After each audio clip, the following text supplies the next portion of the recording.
Sorry. I just wanted to say thank you for inviting me to participate in this very thought-provoking event. So the title of my talk is a little bit different to some of the other speakers. It's The Great Reset, Love Will Set You Free. So some of you may have heard the words The Great Reset before. Professor Klaus, Executive Chairman and founder of the World Economic Forum, recently said the pandemic represents a rare but narrow window of opportunity for us to reflect, reimagine and reset our world. My belief is that where true love resides, conflict and destruction dies. I believe the problems we're facing, including eco-anxiety, will resolve themselves when we lovingly accept these difficult emotions and the valuable information that they hold, and connect with our hearts, resetting our minds and reimagining a different world where all beings are free from suffering. From this will come right and wise action. So in line with this, I'd like to invite you to join me in a 30-second mindful practice before beginning my talk. So if you'd like to participate, please stop what you're doing, sit up straight, expand your chest outwards and open your heart to the whole world. And just put one hand or both hands, if you like, on your heart. Close your eyes and just feel the sensation of your heartbeat. If you can't feel the sensation of your heart, that's no problem. Just observe the rise and the fall of your chest with each breath, rising up as you breathe in and down as you breathe out. If you can breathe from your nostrils, that would be better. And as you do this, what you might find is thoughts may come to mind. That's no problem. Just observe them and then come back to the sensations of your heartbeat or the rising and the fall of your chest. So we'll just do this for 30 seconds and I'll mind the time and I'll let you know when it's up.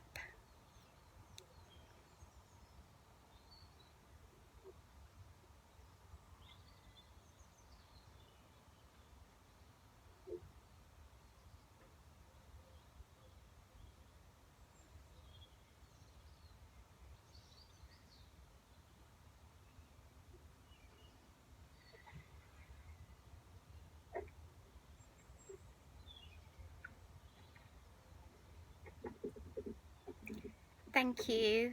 If you slowly open your eyes and start coming back to the room, I wonder if any of you would like to share how you found that exercise or how you're feeling now. You can write it in the chat. I'm feeling, when I do that exercise, I feel more connected with my heart and my emotions, and I also feel much calmer, and maybe some of you feel that way too.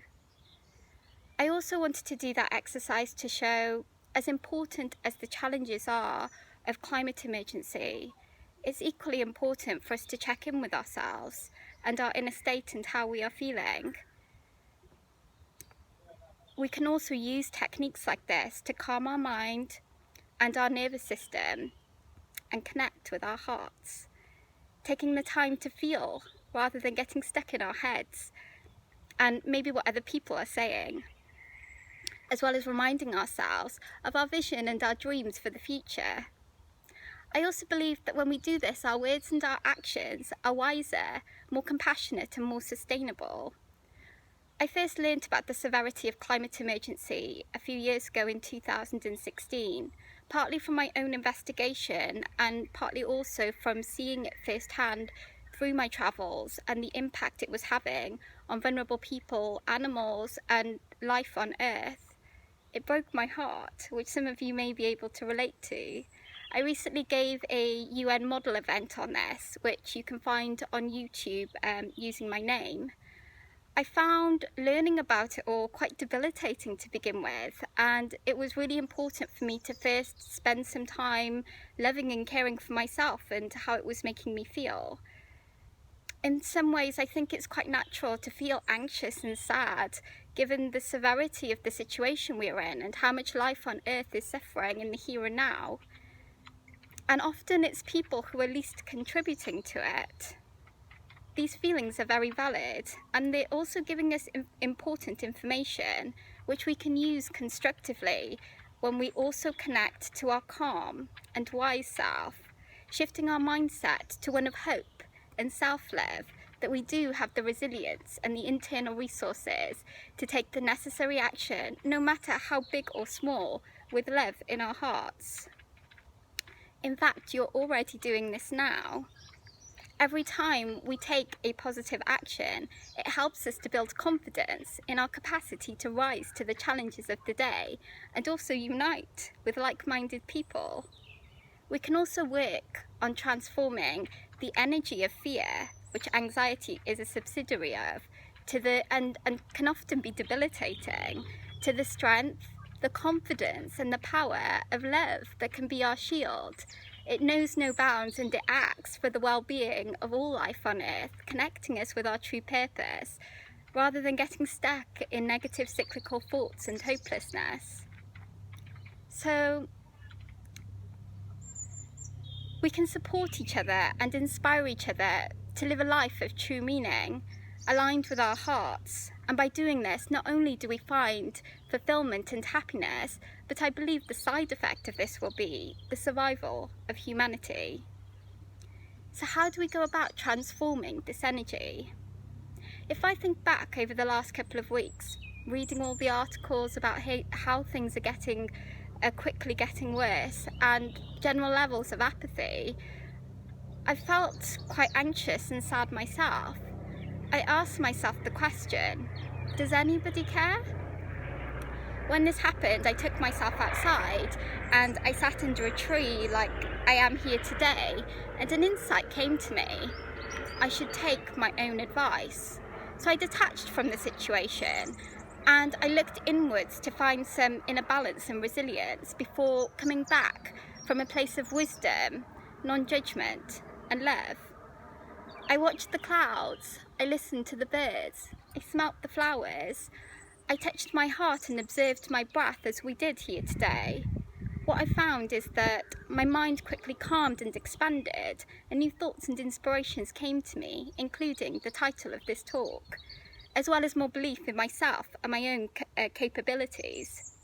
As Einstein once said, I think 99 times and find nothing. I stop thinking, swim in silence, and the truth comes to me. I focused on what I could do rather than what was out of my control.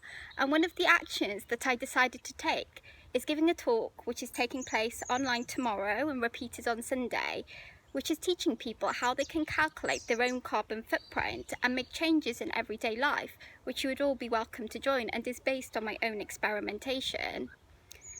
It looks at both personal and collective emissions. I also wanted to do something to help the vulnerable people that are suffering in the here and now, so I made it donation-based for climate refugees. As well as helping to solve the problem, my belief is we can also stop being part of it. Maybe on my own I can't change the whole world, but I can certainly change myself and lead by example. This is the essence of my work through my charity, The Pursuit of Happiness, which I launched during my TEDx talk in 2016, talking about my own journey of evolution to inspire others and guiding people to live a life of purpose, which I believe naturally leads us to need less and be less vulnerable to the control of others, because we're more fulfilled and connected from within. Purpose is what holds us accountable and helps us to transcend what we believed was possible. It transforms our mindset from one of self-service to serving the world with our unique gifts and talents, which each and every one of us has. If I speak for myself, I used to use my communication skills in the self-serving, largely self-serving consumer industry. Now I use them predominantly in the service of others, speaking, writing and counselling from the heart. I think one of the biggest challenges with the climate crisis is fear of the unknown. We are facing unprecedented challenges that are escalating very quickly. Those who are with the most influence and power are not doing enough, and it's leading people to feel more and more helpless. or we distract ourselves because it's not something we feel we can handle or want to deal with. Although distraction has its time and place, especially when we're feeling very overwhelmed, I also believe we need to collectively and individually come together to build capacity and resilience to face the truth, because it's not going away. To understand how this can work, we can look at the life of Gandhi. Even during the most turbulent years, when he was dismantling the British Empire's control of India, Gandhi spent 1 day a week in silence. He meditated so that he could act from the principles of interdependence, not bringing harm to himself or any other. No matter how pressing or urgent the political situation of the day, that day that he spent in silence allowed him to quieten his mind and connect and listen to the purest intentions of his heart. We can begin this balance and centering in the here and now. Turn off the news for a while. Meditate and spend time with your heart. Go for a walk with nature and connect with the deeper parts of yourself. Let go of the mind's story and listen more deeply. When we react to insecurity with fear, we often worsen the problem. So what I'm proposing is instead we use courage and compassion to respond calmly with both prudent action and a fearless heart. When we feel deep love, we feel empowered to rise to the challenges of the day, not just for ourselves, but our deeper inner strength comes from standing up from those who are most vulnerable and suffering in the here and now and have contributed the least. Although you may see anxiety as a curse, I have also found that it is a gift. When that energy is transmuted into love, it is like a superpower.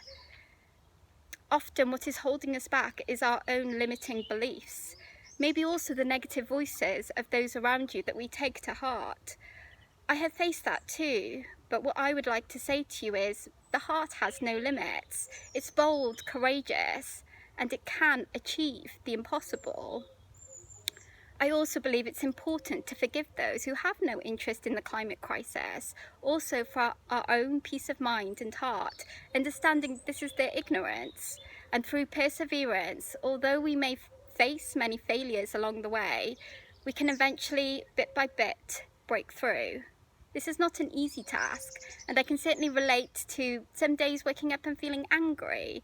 And I think it's also important that we accept and observe these feelings and the valuable information that they hold, whilst also connecting with our calmness and wisdom, which helps us to understand with time and patience that maybe they are choosing ignorance due to some deep fear or trauma.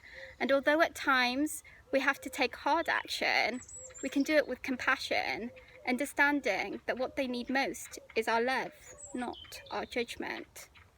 I'd like to finish with this spiritual verse, which I believe holds the answers to eco-anxiety and also the environmental challenges of the day. Love is patient, love is kind. It does not envy, it does not boast, it is not proud. It does not dishonour others, it's not self-seeking. It is not easily angered, it does not keep a record of wrongs. Love does not delight in evil, but rejoices in the truth. It always protects, always trusts, always hopes, and always perseveres. With hope and love, my wish for you is that you may be the change that you wish to see in the world. Thank you. Thank you so much. That was excellent. Really interesting take, and it's great that you're outdoors. It felt very natural, and yeah, so I'm really glad that you were with us today. Thank you.